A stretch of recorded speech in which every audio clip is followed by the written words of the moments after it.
जय शिवराय अध्यक्ष महोदय, सबसे पहले मैं महात्मा ज्योतिराव फुले को अभिवादन करना चाहूंगा, कारण महात्मा फुल्यांनी लिहिलेला शेतकऱ्याचा असूड हा सरकारच्या अनेक धोरणांवर ओढण्याची आता वेळ आलेली। अध्यक्ष महोदय, जहां देश की 2/3 आबादी खेती पर निर्भर है, वही खेती के लिए आवंटन है मात्र 3.1%। मार्केट इंटरवेंशन स्कीम हो या फिर प्राइस सपोर्ट स्कीम हो, उसके लिए आवंटन है 0। प्रधानमंत्री फसल बीमा योजना में कटौती है 23%।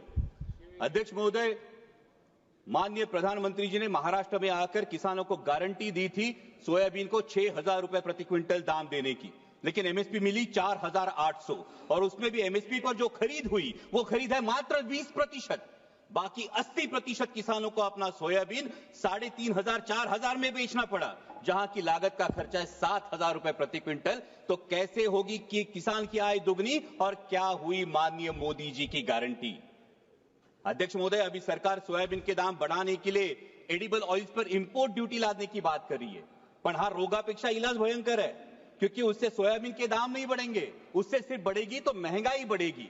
सोयाबीन के दामों पर अगर हमें असर करना है तो जो मक्के की डीडीजीएस है और जो सोया डीओसी है, जो 120 लाख टन अभी भी देश में पड़ा है, उसको एक्सपोर्ट करने के बारे में सोचना होगा। लेकिन सरकार पर पोल्ट्री और पशु खाद्य इंडस्ट्री की ऐसा क्या दबाव है कि सरकार सोया डीओसी एक्सपोर्ट नहीं कर रही है? मेरी सरकार से गुजारिश है कि कम से कम 15 से 20 लाख मैट्रिक टन सोया डीओसी एक्सपोर्ट किया जाए।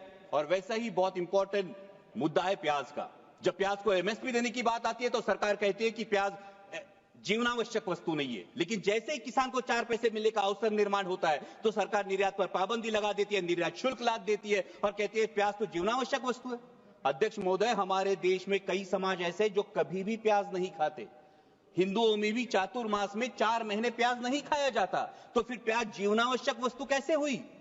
अध्यक्ष महोदय, अगर ग्राहक को एक औसतन अगर कंजम्पशन देखें तो 5 से 6 किलो औसतन कंजम्पशन होता है। 60 रुपए किलो में भी अगर प्याज खरीदना पड़ता है ग्राहक को, तो भी सिर्फ 300 350 रुपए उसका खर्चा होगा, जो आपके मोबाइल रिचार्ज से भी कम है। इसलिए मेरी सरकार से मांग है कि प्याज पर हमेशा के लिए निर्यात पाबंदी हटाकर जो 20% निर्यात शुल्क है उसे अविलंब रद्द किया जाए और प्याज को एमएसपी के दायरे में लाकर 3,000 रुपए प्रति क्विंटल का दाम सुनिश्चित किया जाए। वैसे इस बजट में बहुत सारे मिशन का अनाउंसमेंट हुआ, लेकिन बहुत सारे मिशन के बारे में नाव सोनू भाई ने हाथी कथला वाला है, क्योंकि कथनी और करनी में बहुत अंतर दिखाई देता है।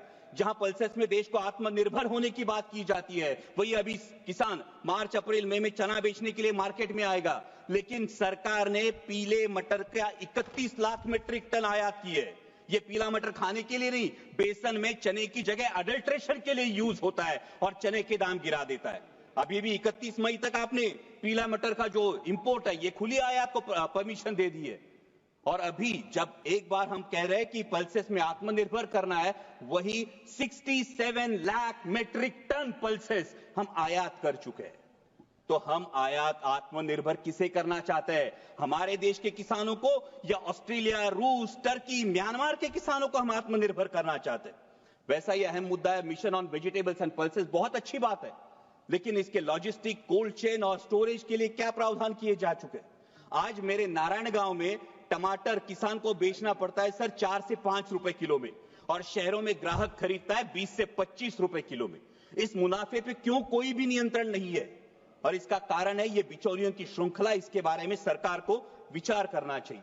वैसा ही अहम मुद्दा है प्रधानमंत्री फसल बीमा योजना, जो योजना बार बार किसानों के लिए कम और बीमा कंपनियों के लिए ज्यादा फायदेमंद साबित हो रही है। इस साल का प्रीमियम है सर 10,000 करोड़। बीमा कंपनियों को जो प्रीमियम मिला है वो है 10,000 करोड़ का, और नुकसान भरपाई का जो भुगतान है वो है मात्र 680 करोड़, 7% से भी कम। और सभी नियम सिर्फ किसानों के लिए। बीमा कंपनियां तो कोई नियम फॉलो ही नहीं करती। इसका मतलब योजना किसानों के लिए, पैसा सरकार का यानी टैक्स पेयर का, और भला हो रहा है बीमा कंपनियों का। इसे मराठी में कहते हैं आंधळ दळतंय आणि कुत्र पीठ खातंय। और एक बहुत अहम मुद्दा है, महाराष्ट्र की महायुति सरकार में सत्ता में आने से पहले किसानों से वादा किया था ऋण माफी का। सरकार के इस आश्वासन की वजह से किसान अब ऋण माफी की तरफ आस लगाए बैठे हैं, और मार्च एंड होने की वजह से बैंक किसानों के पीछे रट लगाई है। आज महाराष्ट्र में हर दिन 7 किसान आत्महत्या कर रहे हैं। क्या कृषि प्रधान देश के लिए ये सम्मानजनक बात है? और अंत में 2 ही मुद्दे सर। अभी अमेरिका में सत्ता परिवर्तन होने के बाद अमेरिका ने कहा है कि भारत ने अपना एग्रीकल्चर मार्केट अमेरिका के लिए खोलना चाहिए और इससे भारत के किसानों के पे एक बड़ा संकट मंडरा रहा है। लेकिन सरकार ने अभी तक इसमें कोई स्पष्टता नहीं दी है, क्योंकि अमेरिका का किसान सोयाबीन का जो उत्पादन लेता है अध्यक्ष महोदय, वो 30 लाख क्विंटल पर हेक्टर लेता है, लेकिन हमारे देश का किसान सिर्फ 10 लाख क्विंटल पर हेक्टर लेता है। क्योंकि अमेरिका के किसान को जेनेटिकली मॉडिफाइड जीएम वैरायटी लगाने का अधिकार है, हमारे किसान को नहीं। सरकार जो एडिबल ऑयल इंपोर्ट करती है वो जीएम वैरायटी का चलता है, लेकिन किसान जीएम वैरायटी की फसल नहीं लगा सकता। तो कैसे होगा? जहां अमेरिका अपने किसान को सक्षम कर रही है, वही हमारे विश्व गुरु देश का किसान अभी भी एमएसपी के लिए जूझ रहा है। सर, प्रधानमंत्री जी ने एक बहुत प्यारी बात कही महाकुंभ के बारे में वक्तव्य देते वक्त। उन्होंने कहा कि नदी उत्सव मनाना चाहिए, लेकिन ये नदी उत्सव नदियों का खोलीकरण, रुंदीकरण और पुनरुज्जीवन होगा, तभी असली नदी उत्सव होगा। सर, महाराष्ट्र में कैलाश नागरे जैसा एक युवा प्रगतिशील किसान अगर खेतों को पानी नहीं इसलिए खुदकुशी करता है, तो क्या ये हमारे पॉलिसी पे तमाचा नहीं है?